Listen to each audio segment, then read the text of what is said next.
All right, and we are just loading, about to go live. I'll pass it over to you in just a moment. Wheel of death. We'll be live on YouTube. Okay. And we're live. I'm going to pass it right on over. Great. Live and recording. Do you have record on?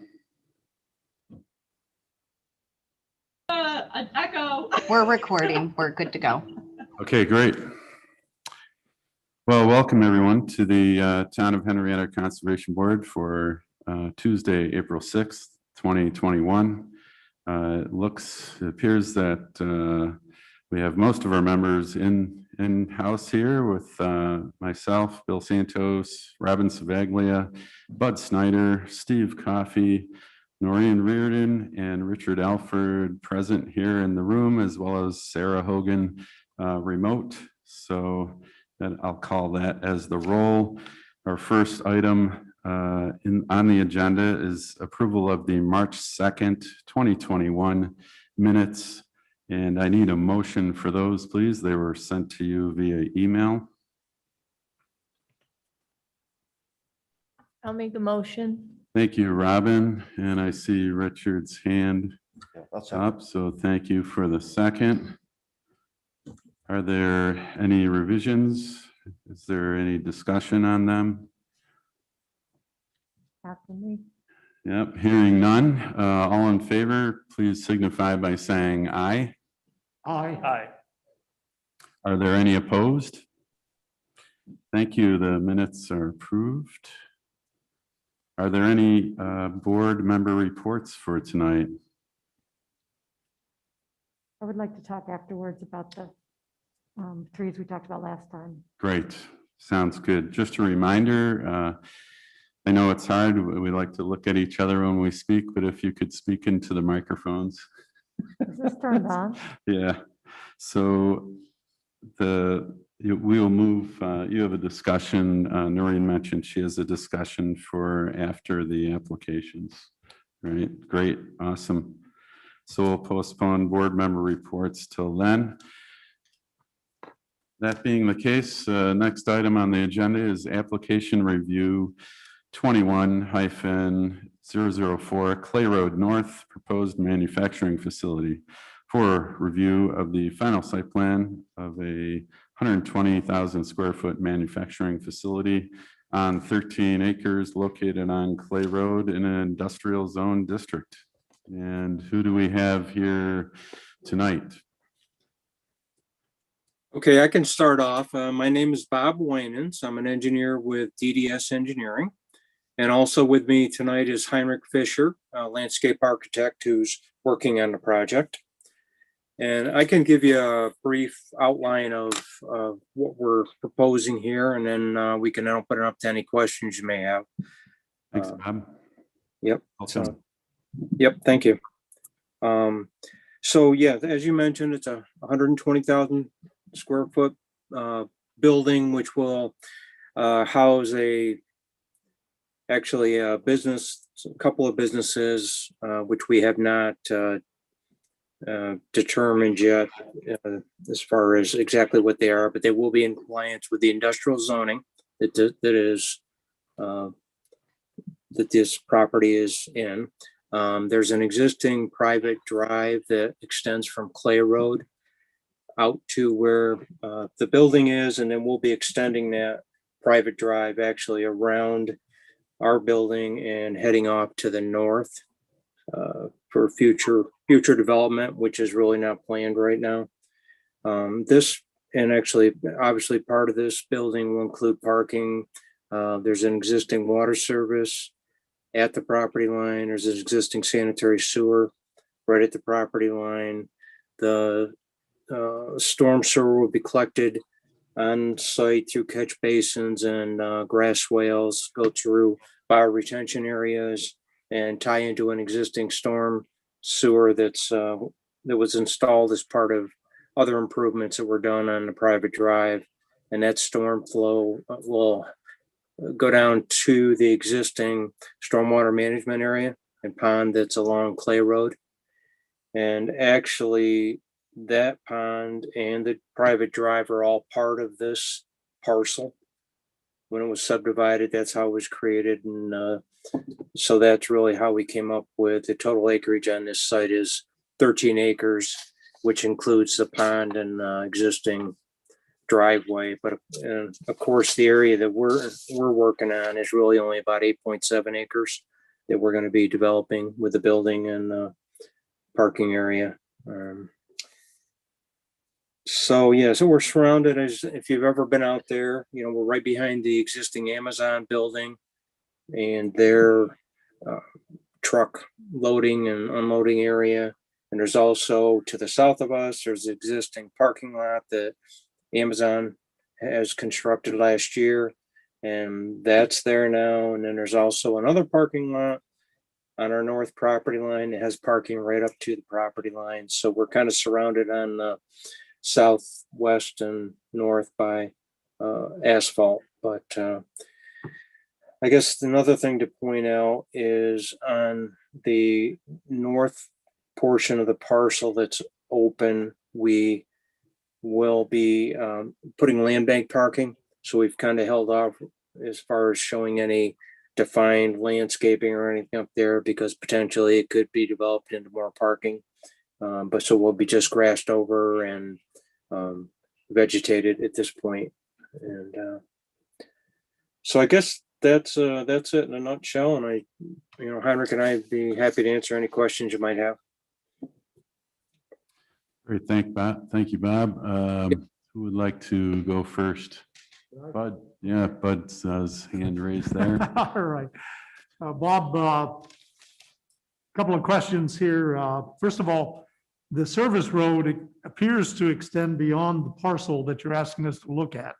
I understand that perhaps the same owner owns the adjacent properties, although I'm not sure that it goes all the way up to the end of the drive. And I know there's, the different, you're laying out different lots within the property, but am I correct in seeing that indeed the service road is actually extending off of the parcel that you're asking us to look at?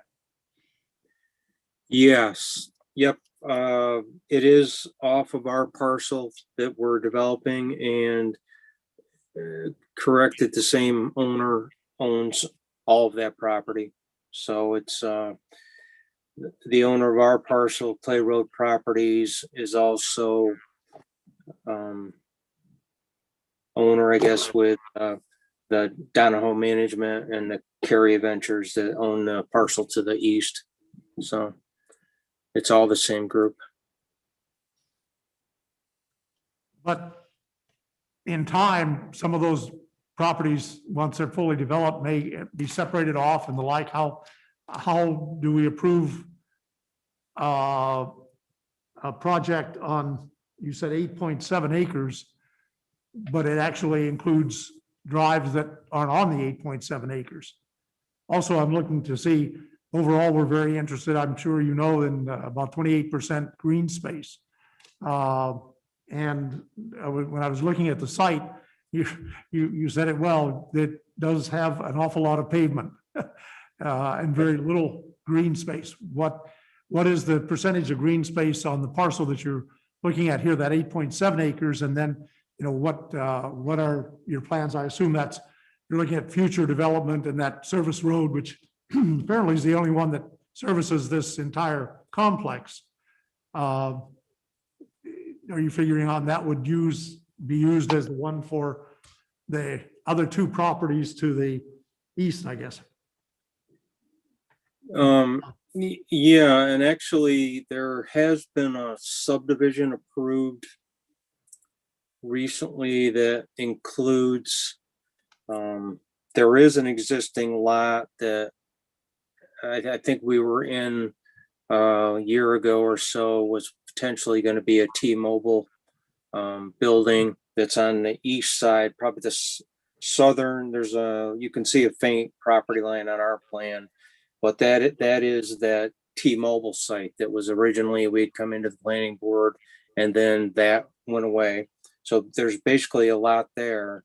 And then the lot to the north is still an extension of the, the building that fronts over on East Henrietta Road, and which is Very currently rich property, different right? business. But that, yeah, so that will be subdivided for sure at some point. But there is an existing lot currently that potentially could be developed, and that's why we're extending the road out. And obviously, it'll all be scrutinized by the planning board, and that as far as that goes, as far as and what we're trying to do is make sure we don't have landlocked parcels, and we do have a private drive up in there that can be used by those parcels when they are developed, because this is kind of a big open area in the center that just was never developed. So, but it is industrial zoning, so it's was meant to be manufacturing, and it was meant to be in an area where you could have this type of building, and you would have truck docks, truck unloading, and you would have areas for pretty good number of employees to work in this, which is creating jobs. And and that's really what this zoning was intended for.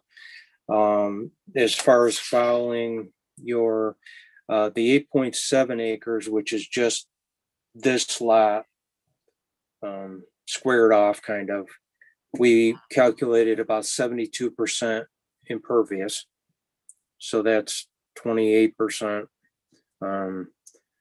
green space right now.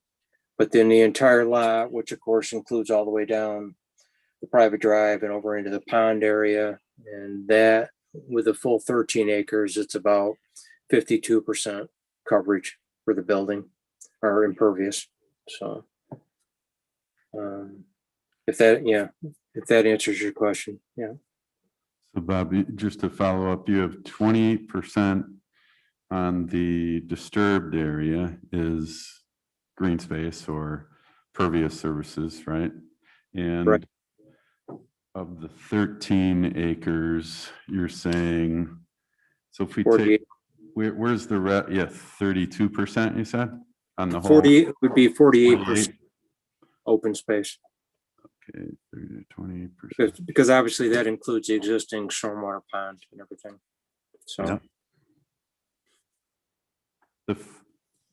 The 13 acres, can you describe where those boundaries are for the 13 acres on this sheet? yeah, so it goes, follows a private drive, and follows a private drive to the west, and then there's I'm not sure if it shows up well on the map you have, but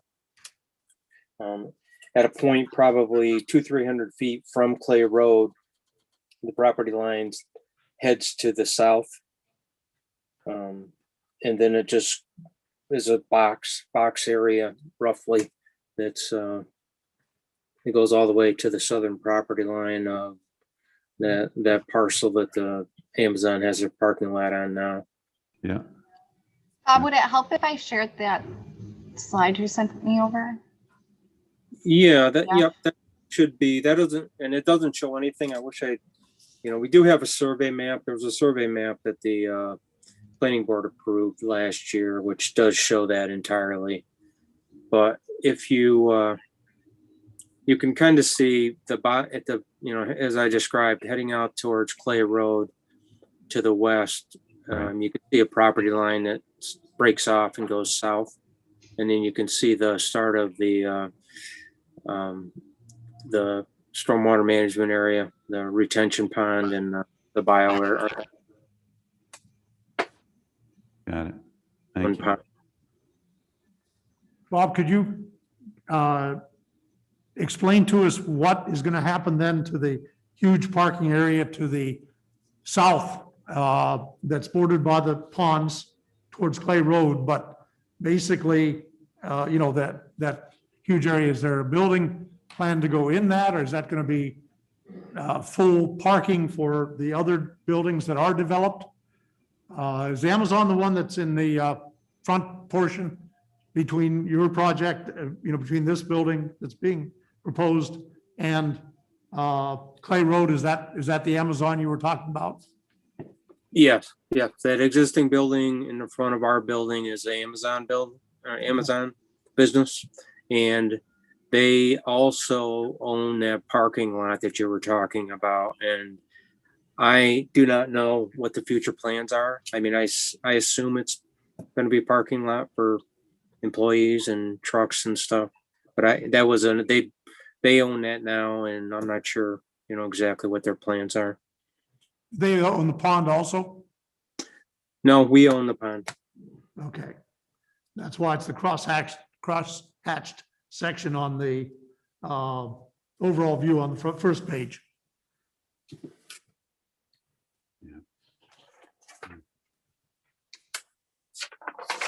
So, but I want to go back to one of your questions. Bob, Bud was asking about road access. Is that something that's would be written into the deeds of the various lots so that access roads are preserved in the future? Yeah, are you talking specifically about the road to the east of our property Yeah, line? the private drive that is being developed, just so that all the lots have access in the future? Well, currently, the same owner owns those properties. Right, So just like when they sold off, the lot 2 that the Amazon parking lot is on to the south of us, they were legally bound to give them access up the private drive, and it was just, right, so it was included with that purchase to right. have access and rights to the private drive. So I expect that that's what'll happen if those lots are ever sold off, that they'll have to include access easements and rights to come out to Clay Road. Yeah. Makes sense. Yep, thank you. Thanks, Bud. Go ahead. Yep. Oh, you all set, Bud? Okay, great. Who's next? How are we doing on trees per acre? Good question. Why don't you ask? Noreen's up. Right. We have, how many trees per acre? Well, I was asking you, Bill, because I don't remember how many. 8. 8, that's what I thought. 8, yeah. So 8. 8 times 8, right, is what we're Right. talking about, Yeah, roughly 64. 9. 65 trees. Yeah, Yeah, so according to the plan, there are 30 trees. There are a bunch of junipers, which are shrubs, but just 30 trees included. Yeah. And I think and Heinrich may be able to say something, but I know we're struggling on this site to get those trees on here. Actually, because of the nature of the building and the type of business it's going to be, and just didn't lend itself to that. I guess we'd be open to suggestions, but it was difficult to meet that. That line of maples along the side there by the parking lot, you certainly could put more trees in there. And also the town, just in our landscaping guidelines, we discourage the use of maples because we have an overabundance of maples.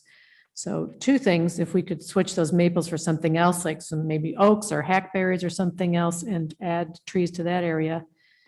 And then in that front bioretention pond, how wide is that? Is there enough room for some river birches in there or something, or some nissas that, don't mind being in that sort of environment?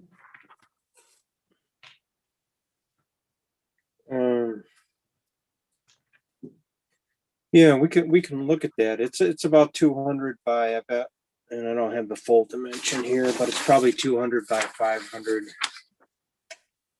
for the area. So it's a pretty large area. There are some trees planted in there now. I'd have to check to see what was proposed in there. But we can definitely look at that. I believe when they developed got the approval for the lot with the parking lot for Amazon, that they were required to add plantings to that pond. But we can check that. Okay, and I have a question about the spacing of the bigger trees. For example, the skyline honey locust, is there enough room for 2 in that spot? And the 3 London planes, And the elms around the bioretention area, is there sufficient space for those? They get pretty big. And then while I'm at it, that area I'm confused about. It looks like it's going to be like a pond ringed with the bioretention area plants, which is a very nice selection of plants, but how did the trees and those plants meld together? Is there grass? Is there mulch? What happens underneath and between them?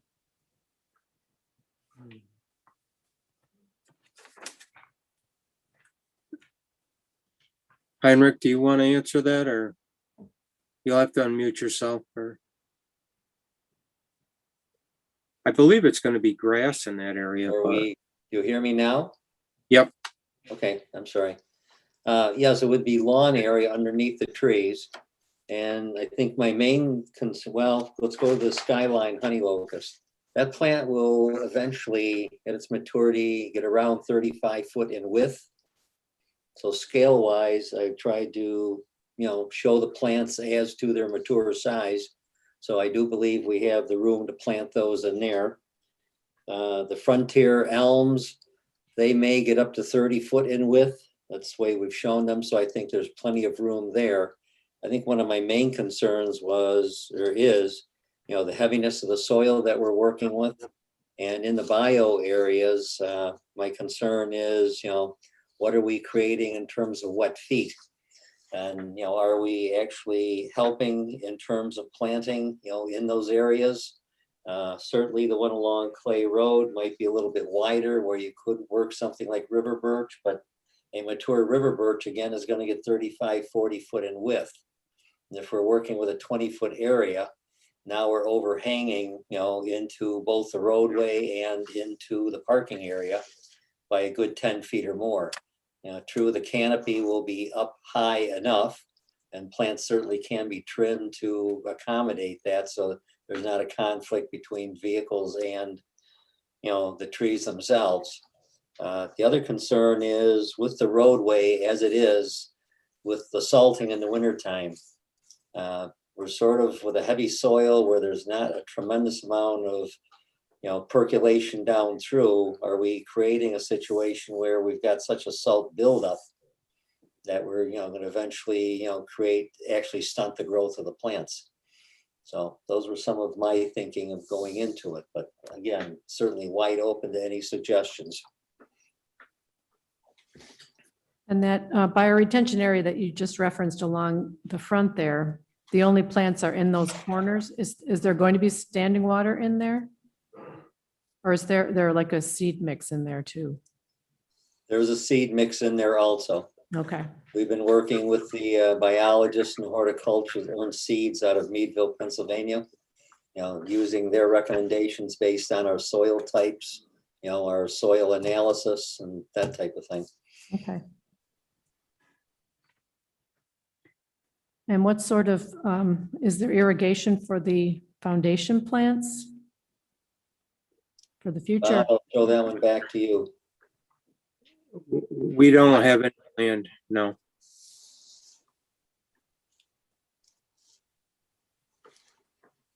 One of the reasons going to the juniper gave us evergreen, but also the majority of the plants we've chosen are relatively salt resistant, and they will take a heavier soil.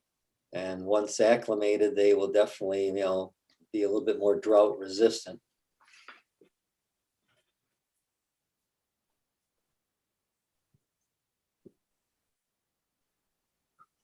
Well, those answer my questions. Thank you.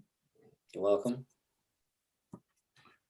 Noreen, I just wanted to follow up on a couple things. So you, the quantities didn't meet our trees per acre.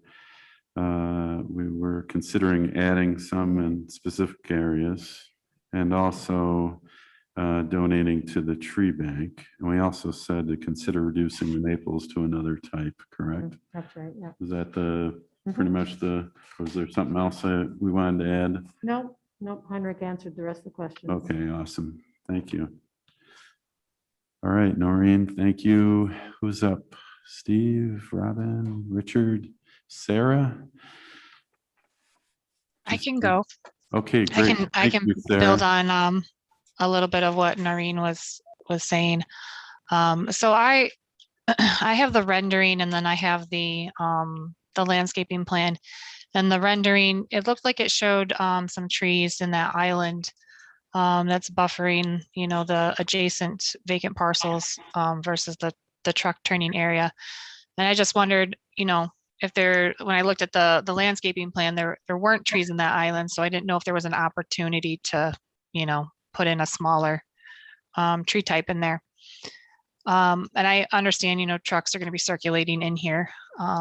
So just thought that that area might be an opportunity. And then to the north of the building as well, the rendering showed, you know, a couple evergreen trees in there. It looks like there's some existing vegetation, you know, in that area.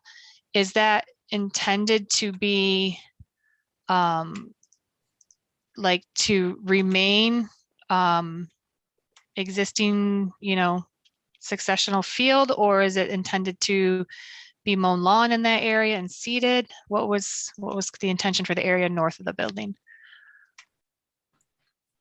I believe that was the area Bob was referring to earlier regarding that being land banked and not being totally sure what's going to happen. That's why they didn't do any, you know, tree plantings in that area per se, but very definitely it would be graded and seeded. So it would be, you know, a lawn area at this stage. I would, you know, propose that it'll be lawn area, mowed area. We Okay. can, I guess we can look at, once we get into the final, you know, land banked area, if there's any opportunity to plant some evergreens right along the property line, some smaller things. I mean, actually it is like a parking lot right up to our property line. So there are vans and everything parked over there. So it's almost like a visual.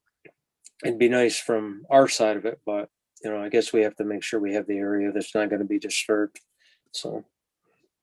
Yeah, that I guess just for consideration. And then I may have missed this, but is this facility, you know, I know you talked about the lane bank parking, but is all of that parking required in that back lot? I just didn't know if there was an opportunity to break up the sea of asphalt, you know, with maybe 2 or 3 spaces where you could put a tree in between, you know, kind of break up the vast asphalt. But if you need all the parking for the use, then I understand it was just something for consideration. And then my final comment was I did like the plant list. I thought there was a good mix of plant species, and on the back side, so on the west facade of the building, it just seemed a little bit odd, like there's foundation plantings at looks like 2 of the entrances, and then there was 2 more entrances to the north, and there was just no planting or highlighting of those entrances. I didn't know if maybe you're trying to funnel people, you know, down and into that, you know, the southern portion of the building, or if there was a reason or behind why there was no plantings. And if there's not like a mulched bed planting area, you know, do we want to call out, you know, lawn areas? Just seemed a little bit different. So I just wanted to ask if there was reasoning for that. I think we were looking for some comments regarding that. The majority of the egress and ingress of the building is going to be more towards the south end of it. And that's why we concentrated a little bit heavier in terms of plantings there. You know, on the other 2 entrances further north, we can certainly add some additional foundation type material. As far as the material between the walkway and the building itself, we were really thinking more of a stone mulch versus any type of a lawn area, simply because it's only around 5 foot in width. I think it really becomes more of a maintenance liability, and putting a lawn area when it's surrounded by building, reflection of light off at the concrete, the salt, you know, lawn is not going to fare very well no matter what we do with it. So, but again, wide open, and appreciate your commentary. And I just might add too, I think our intent was the 2 door openings on the southern portion. That's where the employees will enter. So that's more, we focused it on that area where the employees and the guests would enter the building. And then the northern part would be more the manufacturing area and, you know, not really the general place where people would be entering, so. Okay. But that was, Fair enough. I guess, for myself, just clarify areas that are lawn, areas that are mulch and versus stone mulch would be helpful on the plan. And that's all I had. Thank you, Sarah. Who's next? Steve, anything? Did we get the actual amount of the parking spaces? Was that what was required for that size of a building? yeah, well, what we had for required parking was 300 spaces, and actually we had 166 spaces shown, and then we were planning on land banking 134. So.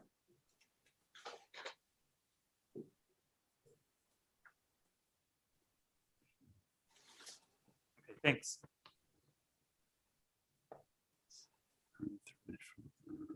Yeah, I'm writing as we go. Thanks. Sorry, Steve. Anything else, Steve? No, I'm all set. That's it. All right. Good. Robin, anything? I just have one question. So the asphalt to the east where the trucks are gonna be, is it necessary to have it that wide? You know what I'm saying? You're expecting some stacking of trucks in that area? Is that why it's so wide? We've done turning radius, which we have to do, also submit to the town engineer, but we just made it so that those trucks could pull up back into the sites and then pull back out when there's another truck right next to it. So that was the area that we calculated. Okay, thank you. All right. Thank you, Robin. Richard. Hi, Bob. I just have a few things. On sheet C1, the site notes, and sheet C9, some plan details, you show some erosion control, the general details, and some general comments. And a lot of those comments refer to the plans. And as of last night on my review, I didn't see really anything in those regards on the plans in regards to silt fence locations, in regards to topsoil stockpiles, protection, in regards to construction entrance or protecting during the concrete washout and concrete deliveries. Are there more? Is there another plan sheet coming? Yes, for sure. Definitely there'll be an erosion control plan that will reflect all of those items you just mentioned that we are working on. Okay.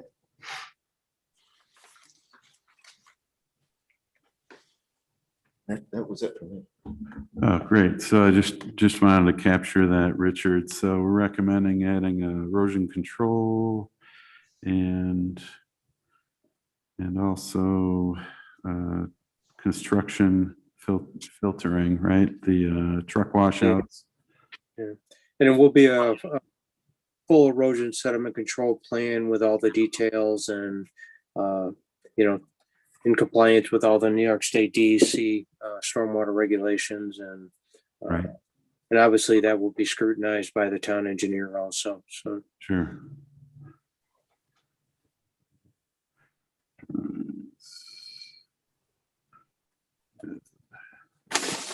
Great, just writing as we go. Sorry, there's a little delay. Richard, anything else? Great, thank you. Nice job. I think all my questions were answered. You indicated that the stormwater system was sized at the subdivision level, so the entire storm pond handles this subdivision properly. The rates, I suspect, are what is it? The less than 90%, off flow, correct? So right. that's the town standard. So you likely have that covered, correct?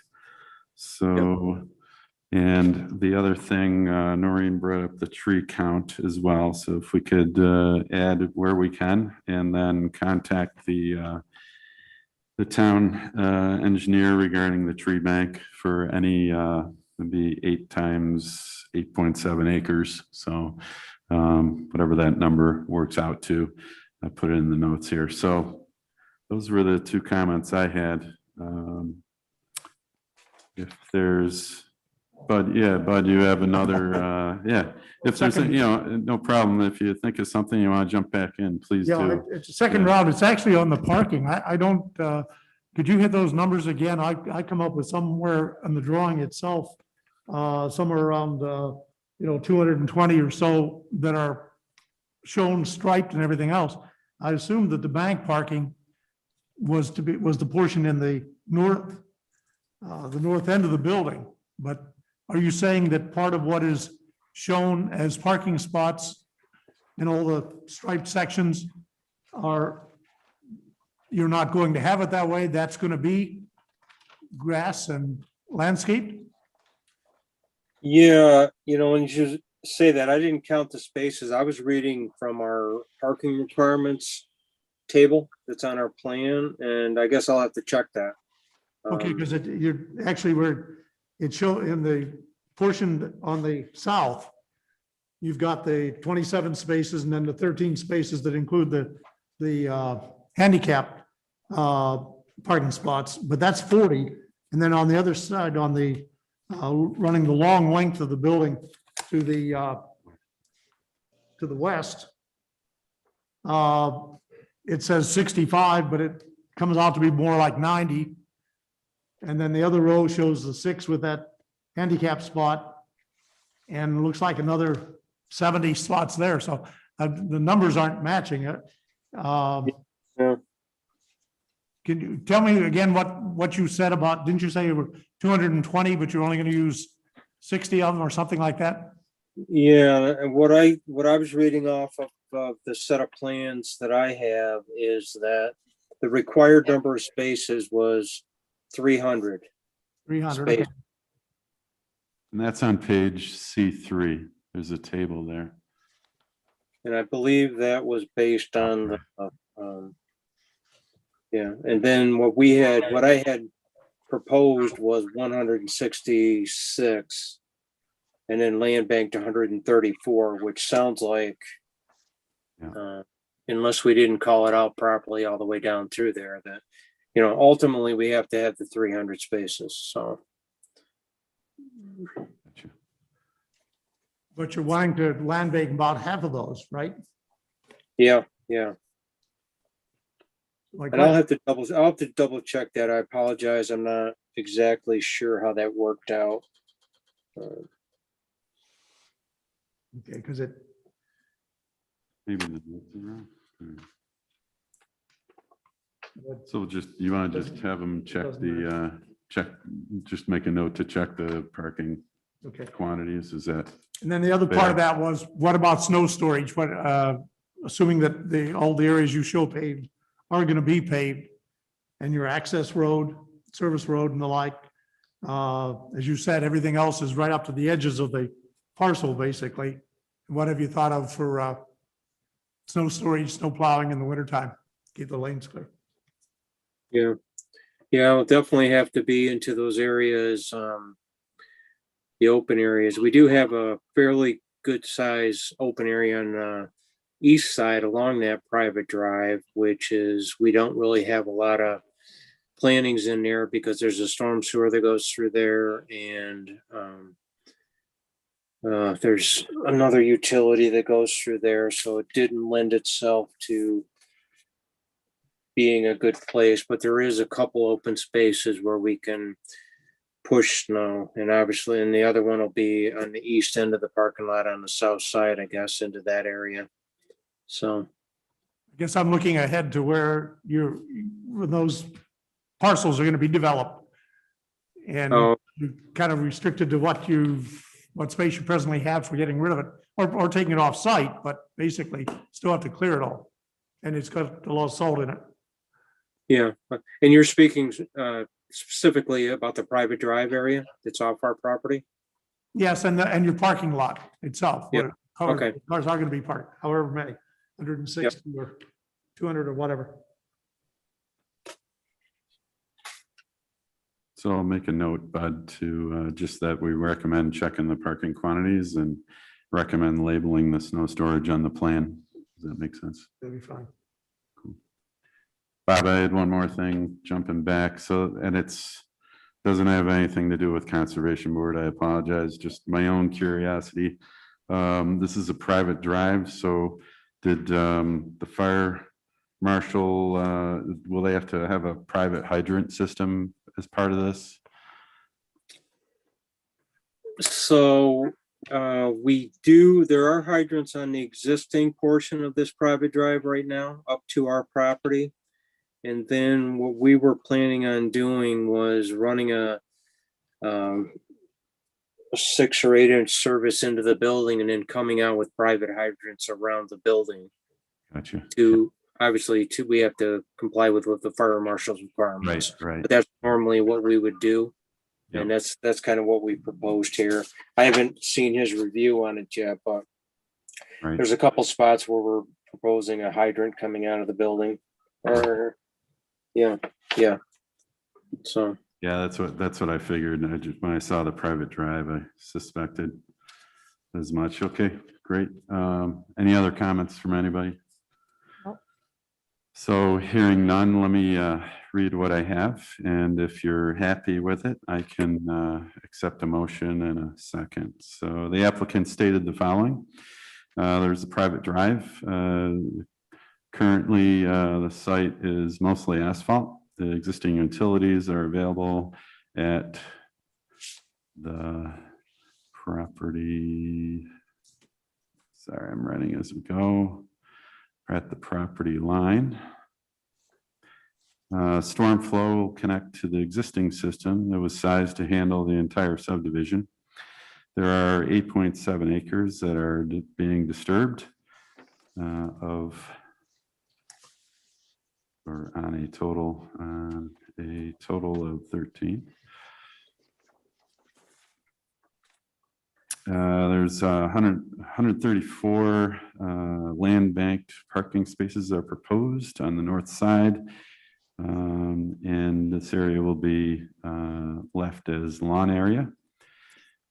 72% of the areas, 72% of the impervious, let me state that again, 72% of the disturbed area will be impervious, therefore 28% of the disturbed area is green, and 48% of the entire lot is green.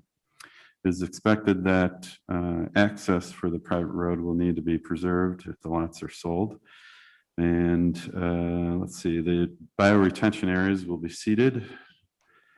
One more, the junipers were selected due to their drought tolerance. And then I heard comments from the Conservation Board as the following. Tree quantities do not meet the trees per disturbed acre requirement, which will be 8 per disturbed acre and 8 times 8.7. Consider adding trees to the plan. Also contact the town regarding tree bank for dedicating trees to the tree bank for the remainder. Consider reducing maples to another type. Consider plantings on the north perimeter for screening. The HCB thought the plant mix, the planting schedule was good and diverse. HCB recommends better definition of mulching beds versus lawn areas on the plans. We also recommend adding erosion control drawings. We recommend adding or checking the parking quantities, and we also recommended labeling the snow storage areas on the plans. Are there any other comments that we'd like to add tonight? No. I see a lot of shaking heads. Sarah, you good? Remote? I am good. All right, great. So I will need a motion for that, please. I can make a motion. Okay, Sarah, and I saw Steve's hand go up. So I can second. Sarah and Steve is seconding. Great. Any other comments? And that's a motion to approve, I assume, Sarah? Correct, correct. Great, thank you. Steve, you'd like to still second? Yes. Great, awesome. Any other comments? No. Hearing none, all in favor, please signify by saying aye. Aye. Aye. Are there any opposed? Great, thank you, Bob and Heinrich, for coming in tonight. Nice job. And we'll send this along to the planning board. Okay, thank you. Thanks for your time. Great, thank you for coming in.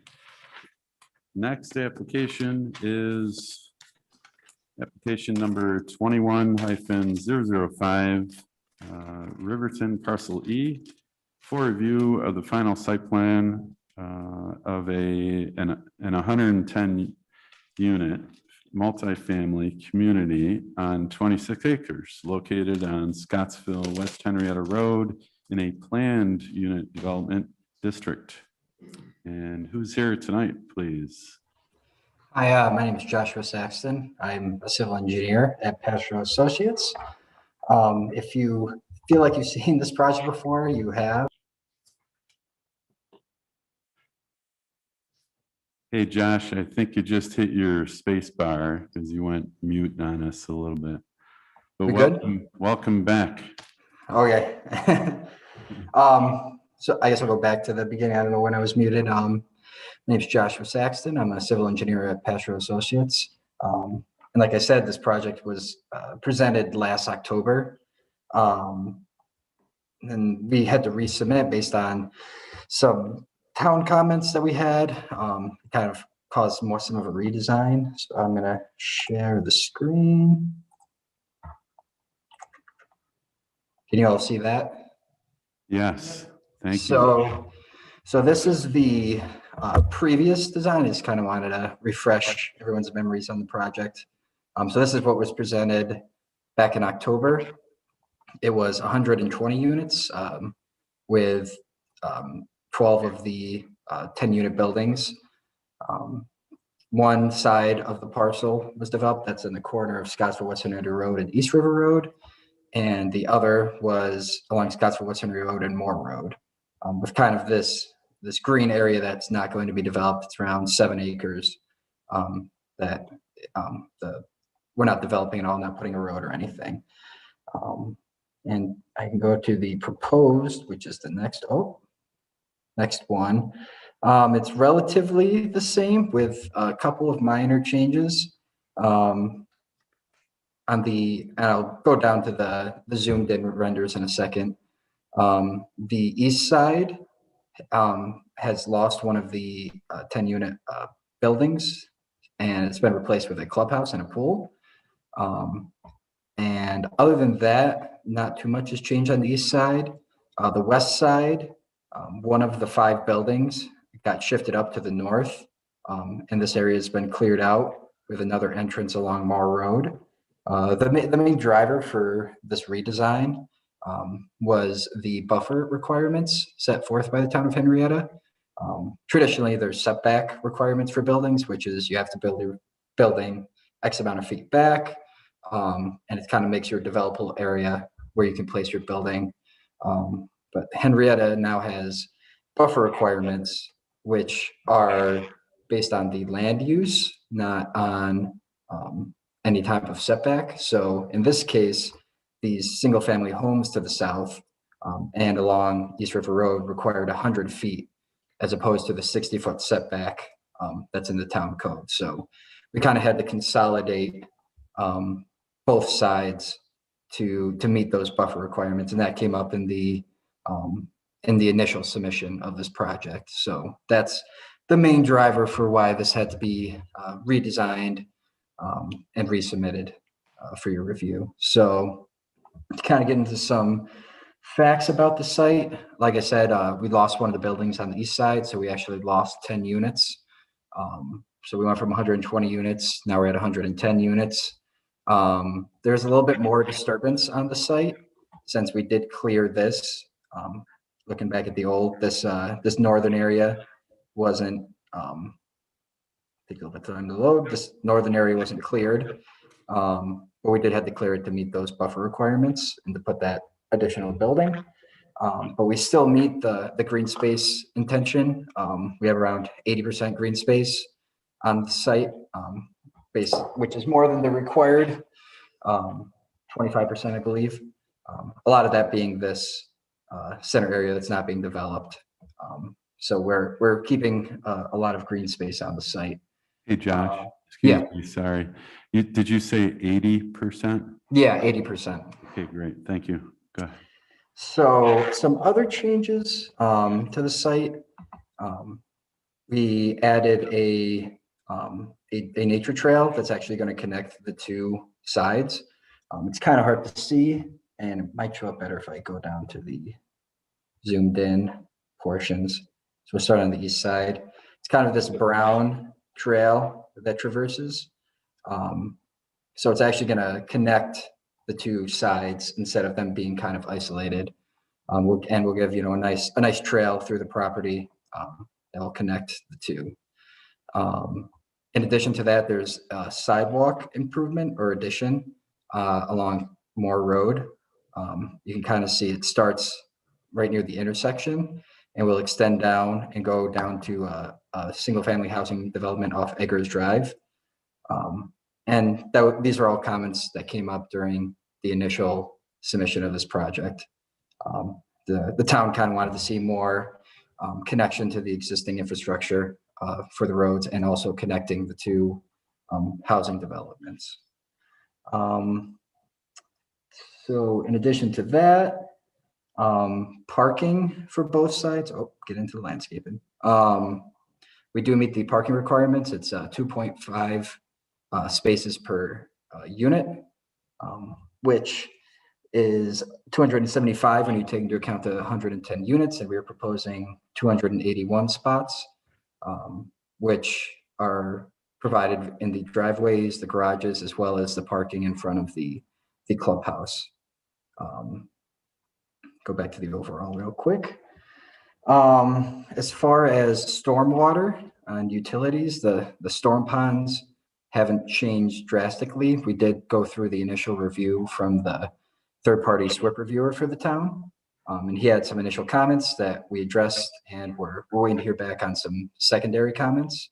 But the ponds have been sized appropriately to handle up to the 100-year storm and also release stormwater at a rate at 20% or greater, which is the town requirement between pre-existing conditions and post-development conditions.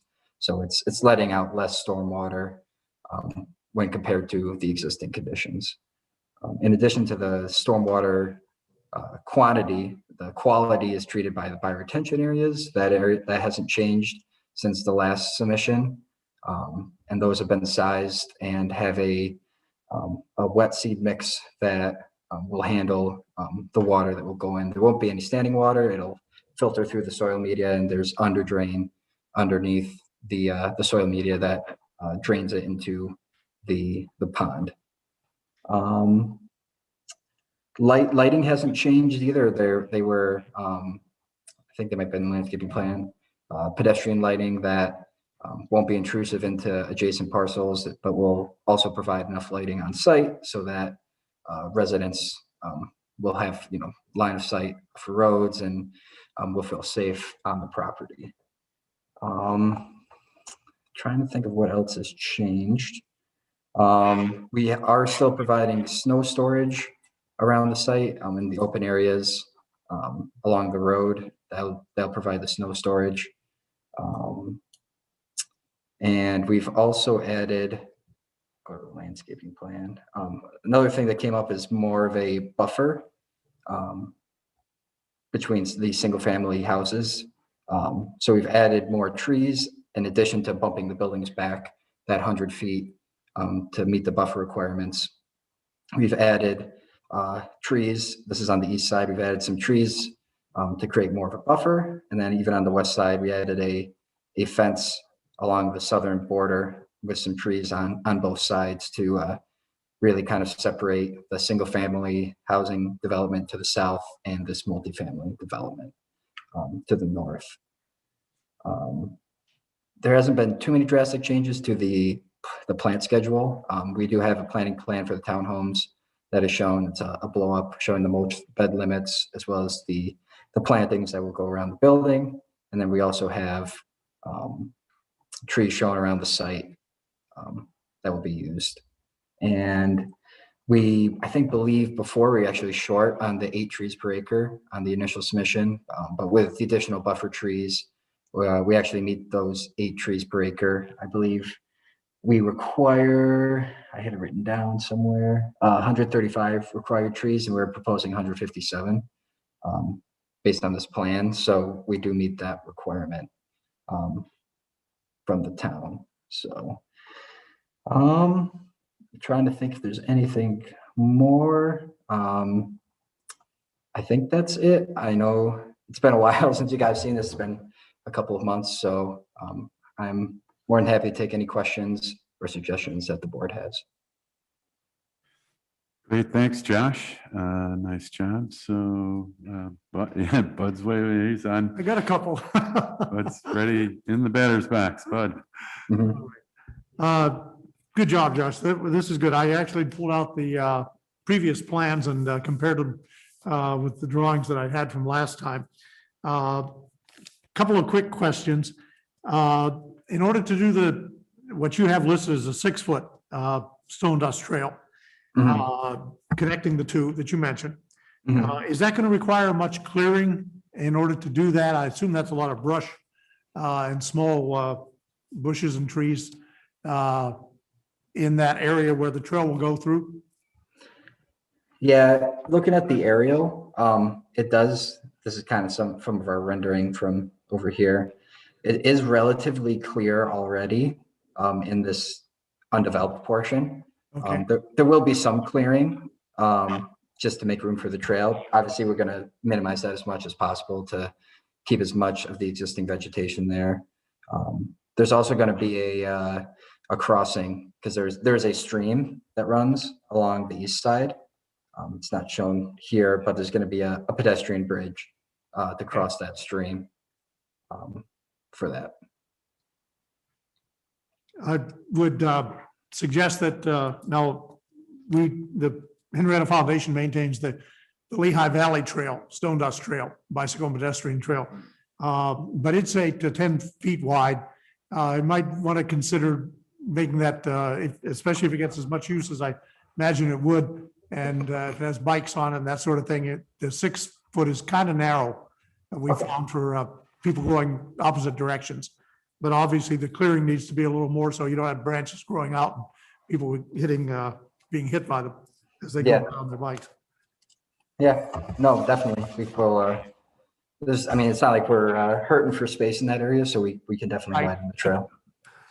Well, the residents really enjoy having the trail, we find. Are these rental units, are they owned? They be purchased? I do not know. I don't think they are rental. I believe they're for sale, but I am not completely sure on that. I believe they, I'm trying to think. Yeah, it's a tough one. Yeah, it's because I'm. Is owned, right? People on the west end might be kind of jealous of the people on the east end that have a clubhouse.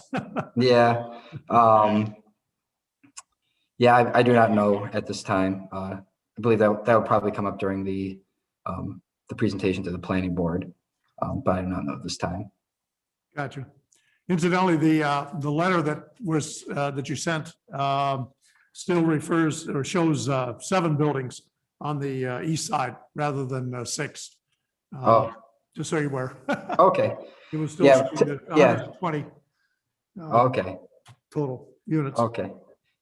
Okay. Yeah, must have not gotten corrected with the redesign. Understandable. Yep. I think that's it. I like the idea of the trail as we talked in the previous time that you came before us. Great. Thanks, Bud. Who's up? I'll go next. Okay, Noreen, you're up. I'm very happy you're putting extra trees in there. That's fantastic. I do have some questions about the mix of trees that you have at the moment. I know it's two different portions and you're kind of using the same plant material on both sides, but it's a bit heavy on red buds and on red oaks. And I wonder if you could maybe find some substitutions for those so that you could mix it up a little bit. And I'm confused about the bioretention area on the east side. It shows kind of like, is that like a stone proposed stream type thing that's bordered by the Rus aromatica and the Shenandoah grasses? So that comment actually came up during the SWIP review. The SWIP reviewer wanted to have that removed. It was originally a Riverstone channel, but after discussing with him, we kind of both agreed. It would have been, more for aesthetics than the actual function of the bioretention area, and it kind of would have forced that water more to the pond instead of letting it filter through the media. So we decided to get rid of that to kind of fully use that bioretention area as for the whole area instead of kind of having that channel go through. So that has been since removed from the east side or from the bioretention areas. So are you saying that those plants are not going to be there at all now, or are they going to be around the edge, or what are you saying? The plants will be there. It's just that stone channel has been removed. Okay, so the plants are in the center of the retention area. Yes. So, and the grid around that is a seed mix of some sort? Yeah, it's a wet mix. I don't think it's on the landscaping plans. But yes, it's a mix that, because it will be seeing water and water will be filtering through it to go to the under drain that will eventually drain into the deep pool that's adjacent to the bioretention area. Okay, I'm a little concerned about the amount of Shenandoah grasses. There's 180 total between the two sites. Mm-hmm. Ornamental grasses are great, but there are lots of different varieties, and maybe they shouldn't all be the Panicum Shenandoah grass. And same with the Rus aromatica. Maybe you could mix that up with something else. Mm-hmm. Then I was wondering, I'm confused about what the landscaping plan around the individual buildings looks like, because this is not an accurate picture, right? It doesn't match up with the detail on page am I on? I'm on the page for the east side plan, and there's a little detail on the top right corner that shows where the plants would go, Mm-hmm. which doesn't really correlate with this at all. So do you see where I'm talking about, Josh? That little diagram up there? Yeah. So Are it you looks talking- like the whole back of it seems to all be inkberry hollies. There's nothing in the back except inkberry hollies Mm-hmm. and a couple of Rus aromaticas. And then the front has got a mix of hydrangeas and clethras and things, but right that center area where there's the hydrangeas, is that a doorway? Is that like an indentation between two buildings? Are you able to walk in there? I'm really confused about that. Yeah, so kind of have it showing up in this top right. So this kind of sidewalk area, that's the entrance to the buildings. And this area all in here is open area for the plantings and the trees. Sorry, I can't see where you're pointing to. It's Oh. very hard from here. Well, the Sorry. middle top, right? Yeah. Where did you say the entrance is? Let's see if I can zoom in more. So where these triangles are shown, Okay. those are the door locations. And kind of this dotted area here, this is concrete sidewalk or just Okay. concrete to the entrances. And then kind of all the area around it is kind of open area for grass or where we have mulch beds or mulch limits shown. You kind of can show on the site plan if I can zoom in. Oh, too much. Yeah, so all this area in here is open space for plantings. The darker hatch, those are the driveways to the garages for the buildings. I see. That makes more sense. Yeah. Sorry, I probably should have specified in the blow up, because it is kind of confusing because none of the driveways are shown, so. So Noreen, it's Sarah. I think, because I had that same question, of all the inkberries in the back, but I think what they're trying to do is define the individual like patio areas for the units. They're trying to like create like an edge, with the inkberry. So when I thought of it that way, it didn't, affect me as much as seeing a big swath of inkberries. Like when I first looked at this, I was like, wow, that's a lot of inkberry in the back of the building. I just didn't know if there was another material that's, kind of evergreen-ish, smaller, that, could give them that same definition. And I think I was gonna see if we had any recommendations for them, maybe just so that they could alternate maybe every other unit or however it worked.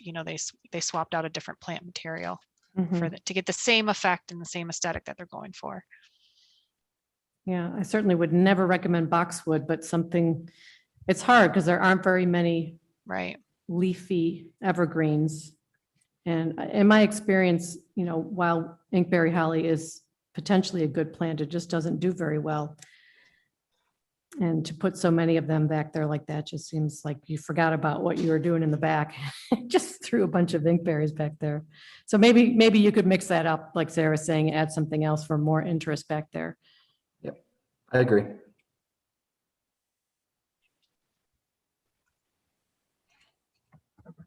Thank you for your consideration. So just, Noreen, before we leave you here, you wanted some substitutions for the red buds, the red oaks, Shenandoah grasses, the inkberries. There was another grass there I didn't catch. It was actually, it's called grow low sumac. That's an easier way to say it. Grow low sumac, those are Yes. bushes, right? Yes. Those are like a ground cover, Yes. right? Grow low.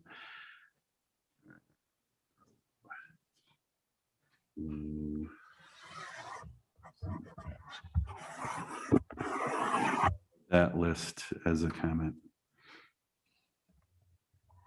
Great, all set, Noreen? Yes, thank you. Thank you, nice job. Who's next? Sarah, you were jumping in. Would you like to continue? I really don't have much. I think Noreen hit on just a little bit of the plant diversity. My only comment was the inkberry as well when I saw the blow up. Right. But I think, as usual, it's a good mix of plants. Okay. That's it. I'll Yes, mention thank that you. as well. That's great. Which should be considers schedule.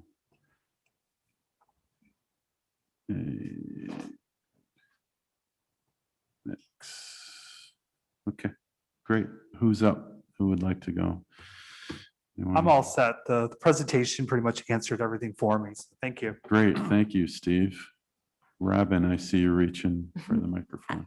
I just need clarification on one thing. So on the east piece of the parcel, where the trail bucks up pretty closely to this parking lot, I just want to confirm. So yes, that picture down, nope, go Further south, south, south, keep going. Okay, so right there. I want to just make sure that's, I'm assuming it's a parking lot or it's paved area. Is there going to be a fence just to make sure that a motorized vehicle can't reach that trail? Yes, exactly. There's a timber rail fence, and this is for these garages to turn around. And they're also going to be mainly for the fire truck turnaround, so that fire trucks can a hammerhead turn where they can turn in, go back, and go out, so they can exit the property in the case if there would be a fire. But yes, we did propose a timber rail fence running along here for pedestrian safety. Okay, and for then along the at trail. each end of the trail is going to be blocked off to prevent any type of motorized vehicle, correct? I don't know if we show that right now in the plans, but we will definitely add that. Okay. That was all I had. Great, Thank you, Robin. Richard?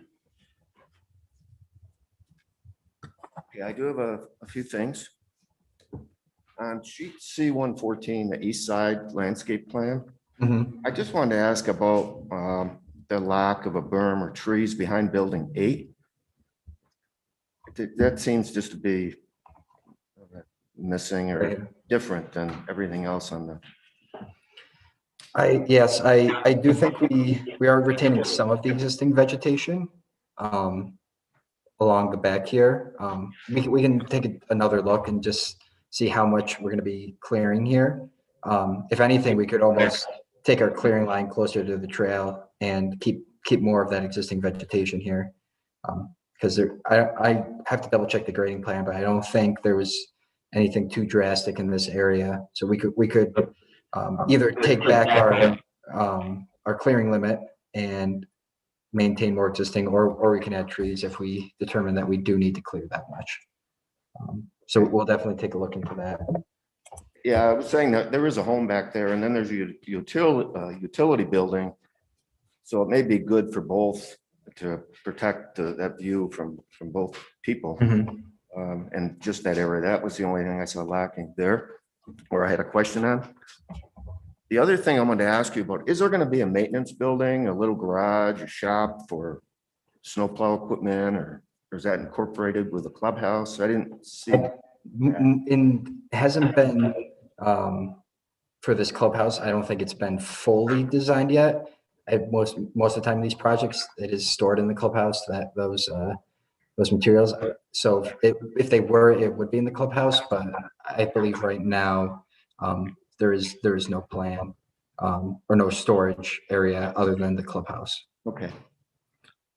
So the next question I have is in regards to light pollution. Do you know the lighting plan for this project? Street lights or? I believe so. We have, they're shown on this landscape plan, these pedestrian lights with the foot candles, the 1 and the 0.5 foot candle contour shown. So in addition, so there are going to be street lights. Yes, along the streets, yes.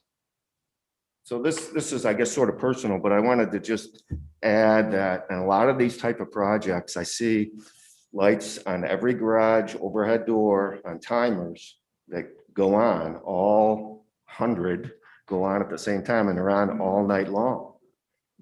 And I don't think that's the right thing to do.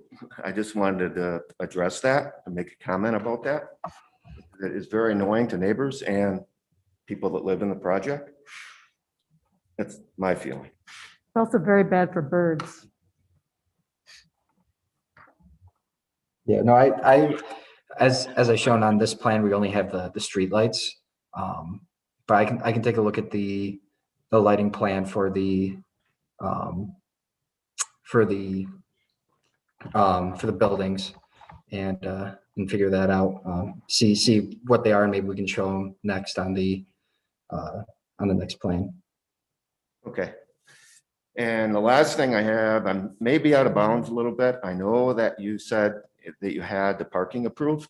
It's adequate, so I can't argue that, but I just wanted to make the comment that I do feel that without having spaces for guests, that you are going to see a lot of people parking in the road on this type of project. And I still think there should be consideration for some 3 or 4 spot parking areas here and there. Because these driveways line up right across from each other, and I can see people backing out into someone's car. Yeah,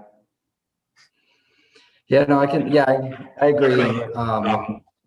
It's just this project, I go to the overall, we do try to find some spots for that, because we have also found that with some previous projects where parking has become an issue.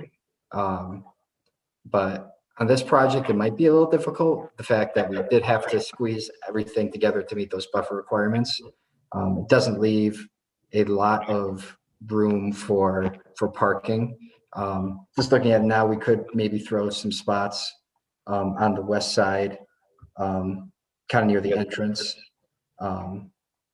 But thinking on the east side, we could try and fit in a couple here and there.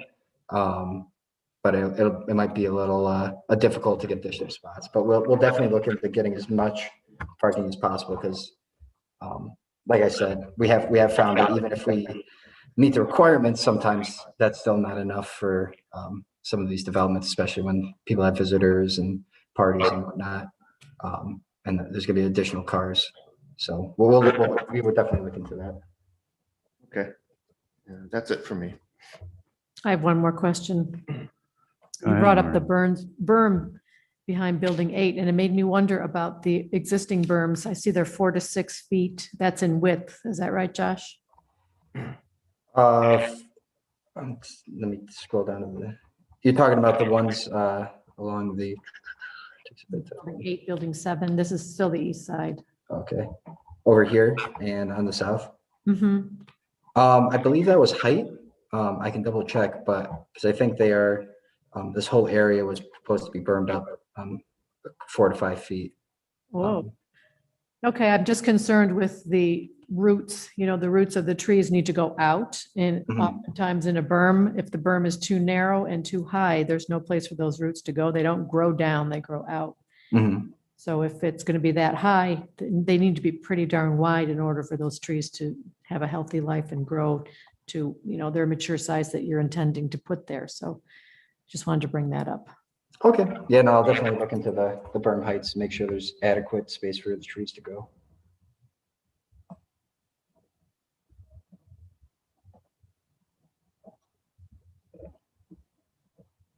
Okay, sorry, I'm writing that one. Berms need to be wide enough to handle the root systems for trees. Okay. Great. Anything else? Thank you, Richard. Thank you, Noreen. Anything else? No, that's good. Thank you. Good. Anyone else for round 2? Bud, you good? Going on. Yeah. Yeah. Right? Yeah. So, Josh, the pole lighting is that dark sky compliant? I didn't ask that question earlier. Yeah, they're relatively short. They're mainly pedestrian street lighting that It looks like it's a traditional fixture, but is the illuminator on the top of the fixture? Is that what? And it's all downlight. Is that what's? Yes, it's all downlight with yes, dark sky compliant. Yes. Cool. Cool lighting. I'll add that as a note. It's dark sky.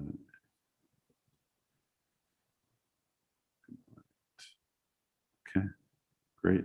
Yeah, you answered all of my questions. So good comments, everybody. If there's no other items, I will read what I have here. The applicant stated the following. The project was redesigned from the last October 2020 presentation. 120 units reduced to 110 units. The east side 10 units turned into a clubhouse and pool. They also reduced to include a 100-foot buffer requirements of the town. The property has 80% green space. There's a 6-foot wide stone dust nature trail to connect the east and west. It has, started to write this, a pedestrian bridge over a creek, right? Bridge. Storm ponds were sized, and the flow rates meet town requirements, and the water quality features are designed to meet DEC regs. The trees were enhanced and the plantings were enhanced to create a buffer zone. There's 135 required trees and 157 are being proposed. Bioretention areas will be planted. I'm catching things I didn't finish writing. The stone what were those areas, Josh, in the bioretention? There were the flow paths. The river stone has been removed since that was a comment from the SWIP reviewer to have this removed. Was removed. Yeah. There will be a wood rail fence between the asphalt and trail areas for pedestrian safety. No maintenance building is proposed, and the pole lighting is dark sky compliant. Ahead from us, the Conservation Board, the following items. Consider widening the trail to 10 feet. Consider some substitutions for the following items: red buds, red oaks, the Shenandoah grasses, the Grollo sumac, and the inkberries. HCB considers schedule to be a good mix. We recommend adding barriers to prevent vehicles on the trail. We recommend reviewing the building 8 buffer zone and the plantings to make sure the view is protected. We also recommend reducing the lighting glare from buildings. Building lighting. And 2 more items. Consider some group parking for convenience, which is not our purview, but we're recommending that to the planning board.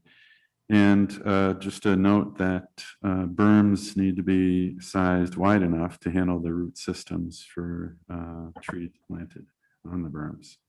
Are there any other items that we'd like to add? Any other comments? I'm seeing shaking heads no. Everyone's good. Sarah, you good out there? I am all set. Thank you. Great. Okay, awesome. So I have those statements from the applicant, and we have those comments. I do need a motion, please. Robin, I see your hand. Second. And Noreen. Robin is the first, sorry, moved to approve, I take it, right? Thank you. And Noreen seconded. Great. If there's no other discussion, all in favor, please signify by saying aye. Aye. Aye. Are there any opposed? Great, motion is approved. Josh, thank you for coming in. As usual, nice job. Thank you. And have a good night, everyone. Yes, have a great night. See you. All right, so Noreen, let's go back to board member reports. So Wanted to follow up on our conversation last time about the tree pruning at Chevrolet dealership. And I talked with Chris Martin, emailed Chris Martin, and he checked the town codes, and there is nothing in them to enforce proper care of the trees. And so he said we ought to add something. And I wondered, when we do that, if we could also add something about a timeline for when plants die or are overgrown or for other reasons need to be refreshed. yeah, Is it once and done, or do we have could we make a plan to revisit those areas? So I don't really know where that goes next, but I wanted you all to know that that's what yeah, we talked about. right. It's a good question, because it's usually you think the requirements of the application are to be met. You wouldn't change the amount of asphalt on a jet and pave over an entire area, right? Yes, right. The other thing is you don't want too much reach into someone's private property. So yeah, and to me, it seems like if you keep a place nice and it is a business, people want to go there. So we do try to get that across as we're reviewing these. I don't know is there anyone that has a comment on that regarding the trees at the previous discussion, last month's discussion? They were over pruned from the pictures. It was a vehicle dealership. So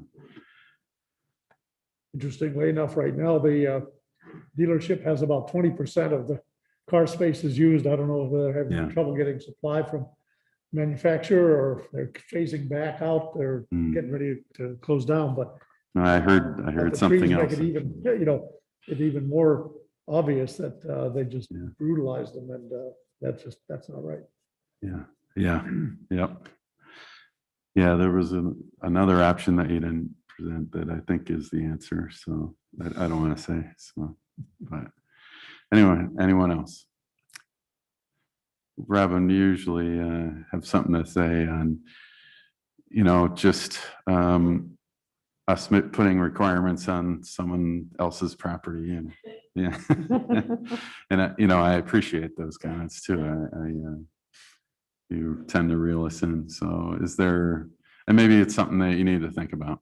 Yeah, I I don't want mean- to put you on the spot, and I don't want to put anyone on the spot. So, but it is be nice to keep the properties looking good along our main roads, somehow. So rather than, so I know we all feel that way. So, Right, or we wouldn't be here, right? right, yeah. So it's a tough discussion. So think about it, and we can, work on it.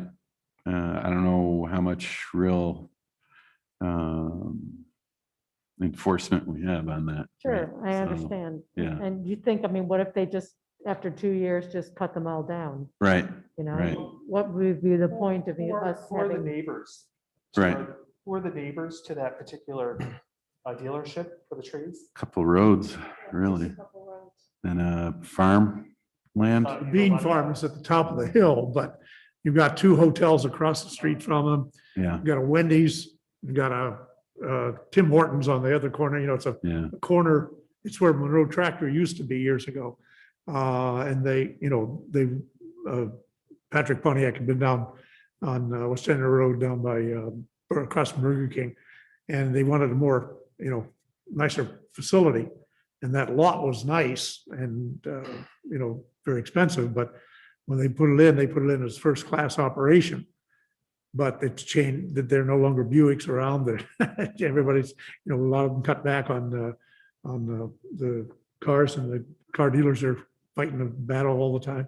And that's West Henrietta Road is automotive alley, but it's got all kind of nice cars, but this is the only car dealership on the other side of the hill.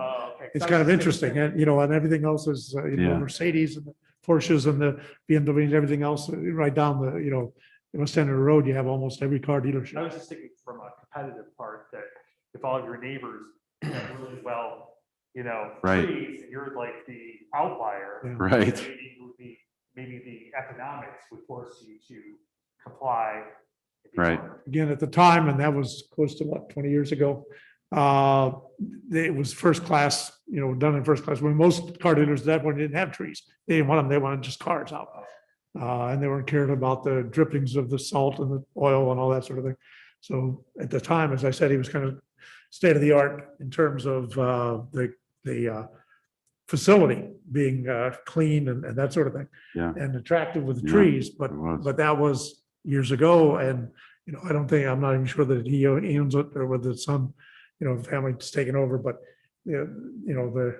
as the generations go on, kind of goes downhill, and that is apparently one of the things. We don't have good enforcement, from our board at least on it. We, have very cooperative I was- developers that, say agree to everything initially, but they don't have control years later. I was just thinking of the marketplace. Yeah. Not the mall, but I meant the market itself would force Yeah. you to comply because everybody else is investing. Yeah. And the emphasis To on keep cars, up with, focuses on the yeah, cars, right, not on, right. not on the landscaping. Okay. Kind of an inconvenience to them when they develop it. That's a tough one. then. It is, Tough yeah. one, yeah. I mean- Especially when it's obvious that they've had some Issues. problems in the market there, so, yeah. Obviously, there's nothing we can do as far as enforcement, but maybe being more cognizant going forward when projects come to us. Realizing that, yes, we want more trees, but it may not be the best situation for that type of business. I mean, we can't stop business growth in Henrietta. Yeah, We don't have, our board doesn't have that ability. yeah, So, that's just the train of thought. We just, as Bud said, it was so long ago. I think we're learning as we watch businesses come and go in Henrietta, what's working for landscaping and things like that. I mean, I don't know that there's anything we can do, yeah, yeah. It's just not our purview. So would you say there's different classes? Because like the project we approved tonight, right, there's a lot of trees. And what happens if they don't take care of those trees? Yeah, Hopefully, because by the project, you mean the last Industrial. one or the first one? first one, the industrial one, right?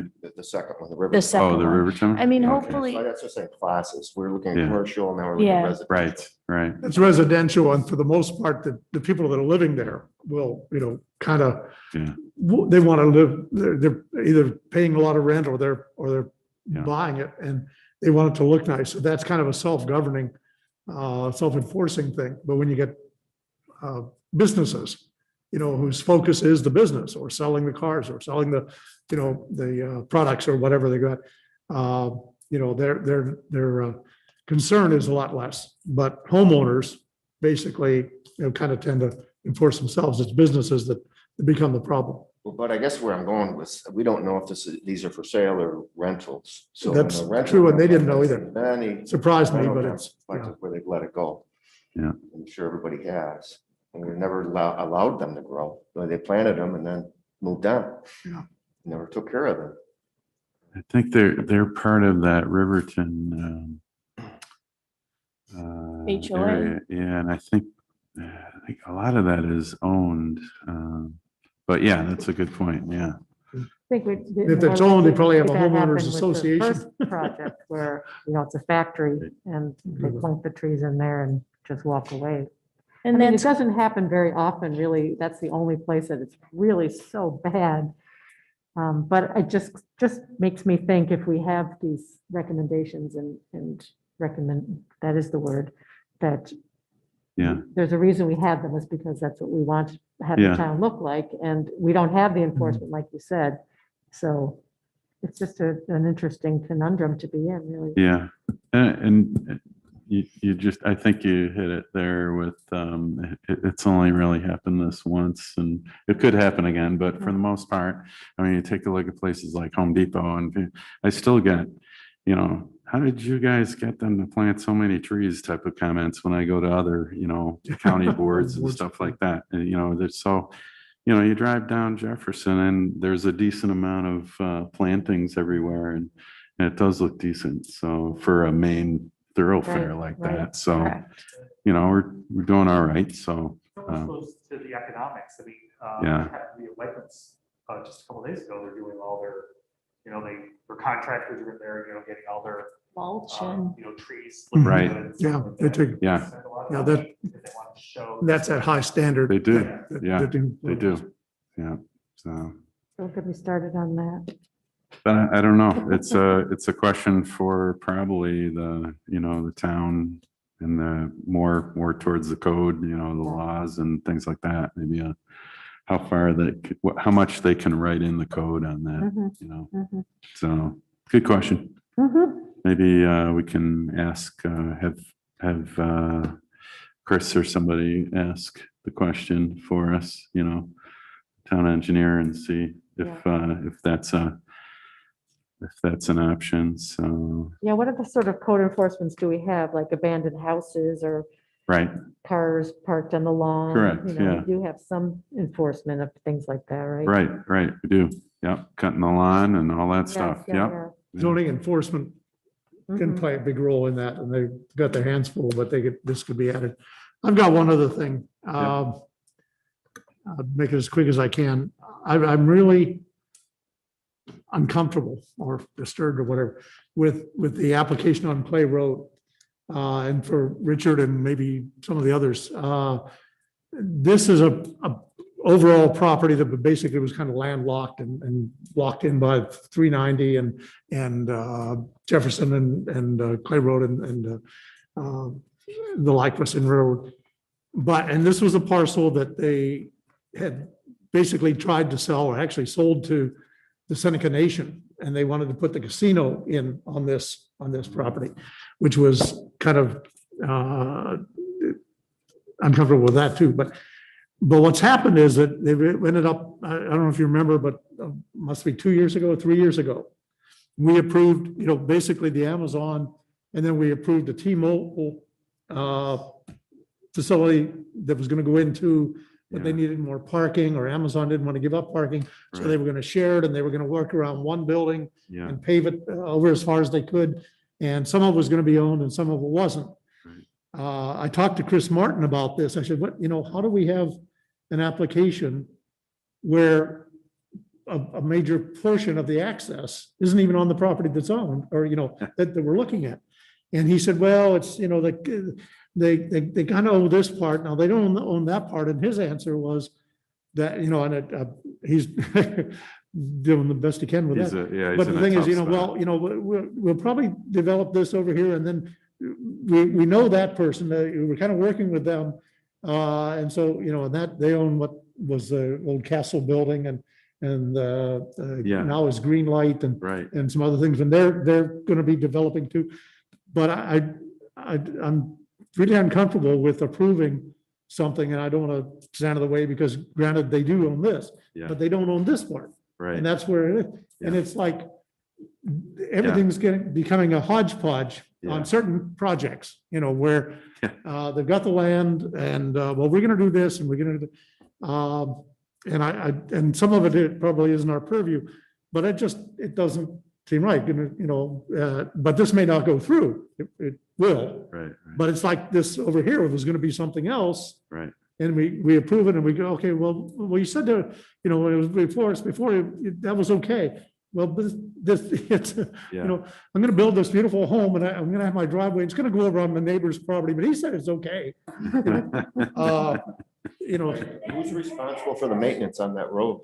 What's that? Who's responsible for the maintenance on that road? They will be. It's a private road. It's there. The town isn't responsible for that. However, if something gets developed over here and they come in from West End or East End Road, and it can be dedicated to the town. Town won't want it because they won't want to get clear. But I'm sorry. Go ahead. Concern is the extension of the access road. It's not the access road. But it's the access road itself right now, because part of it's on property they don't own, and they don't have, and there's no easement yet. Only the piece that goes behind the building is on property they don't own. Behind, or alongside, yes. The connection. They don't need that. If there comes a point in time where they get into an argument with the person who owns that, they don't need that. They're putting it in the hopes that when they develop. The continuation of it would be, yes, but this part is, this part here, right here, which feeds because the trucks are going to come down and come around.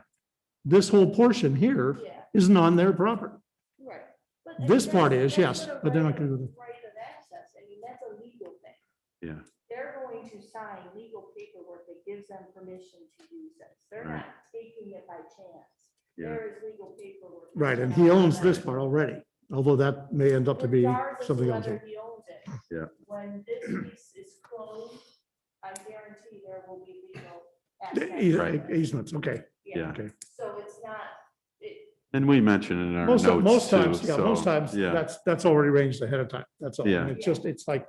No, it's a good point. Well, that's why I did, the general idea I agree with, other than the numbers don't match, and whatever there's going to be left green, I'm happy with, but. Right. Don't forget too, that there's also, if they occupy that space for so long. Well, I realize that squatters' rights kind of thing, but if they don't complain, and they are working together because they want to develop all this, but it's just, it seems like it's kind of a deal. But anyway, that's why I didn't, fight against it. Oh, I was just going to say, Robin, if you can make sure to talk into the mic, because you've got some great points. I want to make sure everybody can hear. Is it time to go home? Is it tomorrow? No, I want to make sure we all hear what Robin has to say. We heard most of it, just that last 2 sentences there. So thank you. Sorry. All right, great.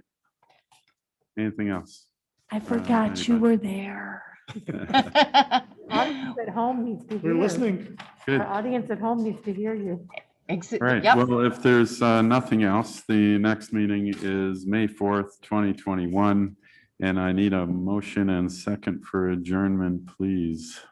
Richard and I will Bud, second. thank you. Yes. That is a Tuesday, right? All in favor? Say aye. Hi. Aye. Bye. Thank you. When is the next meeting? Bye, Sarah. Bye, guys. We'll see you May Bye. 4th. Yes, Thank you. May 4th. That's what it says Thing on is, it's here. not- it's not Sometimes I what read that and it's the Scheduled, it's gonna wrong be- night. It is a Tuesday, right? Yeah. The only one that Just goes read me it up is when we switch it blindly. to a Thursday or. Yep, Tuesday, May 4th. It's the Uh-huh. first Tuesday of May. Thanks, Sarah. Of course. Have a good night, everybody. Yeah. Yeah, that's okay. We're-